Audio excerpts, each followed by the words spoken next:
Here's one way not to start your novel. I'm Karin Beery with Right Now Editing, where we turn good manuscripts into great books.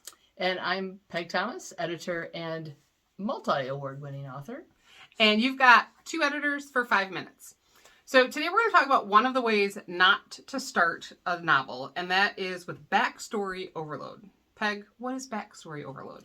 Backstory overload is when the writer seems to think that the reader needs to know every little detail leading up to the beginning of the story. And you know what? They don't. No, but you know who needs to know it? The author. The author needs to know it. The author needs to know all those details. Now, I'm a big fan of James Scott Bell's philosophy on this, which is in your first 10 pages, you get 1 sentence of backstory. And in the first 50 pages, you can add another couple of paragraphs, but you don't want to add any more backstory until your reader is in love with your characters, until they've bought into the book, until they want to know more, and then you can tell them all about their crazy past or the mistakes that they've made. But when you start your book that way, you're going to confuse readers. So what is backstory overload? How does that generally impact a reader?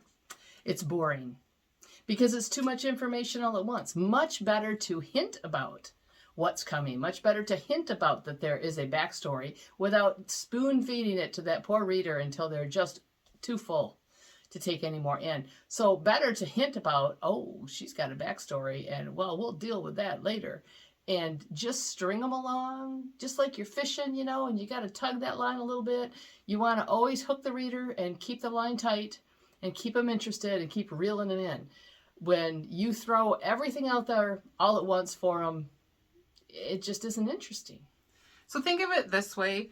We've all been to a party or family gathering where you've got that one person who sits down next to you and you dread listening to the story that they're going to tell because over you know and over again. It's going to take them 25 minutes to get to the point of, I got a flat tire when I was in the drive-thru.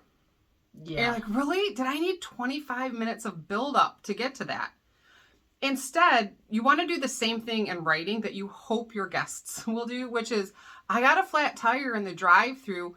Then I found out I had driven over a nail 5 miles ago, and it was a good, I was lucky to even make it there.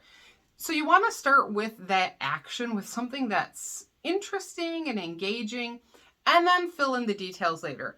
And you only want to fill in the details that are important. There will be tons of details that you as an author know that your reader will never know because they don't need to know it. Remember that those details can only come out in your point of view characters' inner thoughts or dialogue. And people don't just go dump their backstory on people. And if they do, it's probably, again, that dinner guest that sits down and says, oh my gosh, you won't believe it. When I was in kindergarten, and you're just not ready for that level of commitment to a relationship yet. You want to get to know the person first. Yeah. So there's some reason to be interested in the backstory. Yes. So general rule of thumb, again, I like to say general rules because there are no hard and fast, you can never do this. There's always going to be an exception. But a general rule is going to be that you need to know your character's life, but you're only going to put, what would you say, maybe 10, 15% of that into the story. True. Yeah. Because it's all set up. And that all happened before. We're not as interested in what happened before. The readers want to know what's happening now and what's going to happen next. Yes. Always moving the story forward, not moving it backwards. Because who wants to go backwards with a book? I don't know, some people say high school was the best days of your life. I don't want to go back and relive them.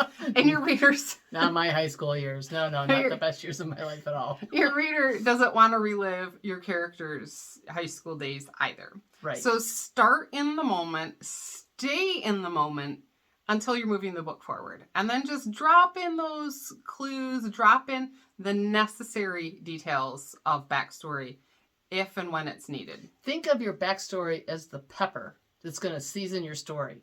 What's going to happen if you dump that whole pepper jar into your soup? Nobody's going to eat it. And if you dump all your backstory into the beginning of your novel, nobody's going to read it. That's pretty plain. Blunt. Blunt. That was blunt, but it's true. And it's a great way, I think, to end, because we're just at about our 5-minute mark. We are. We're actually over by 3 seconds. So we gotta go. That's it. Cut.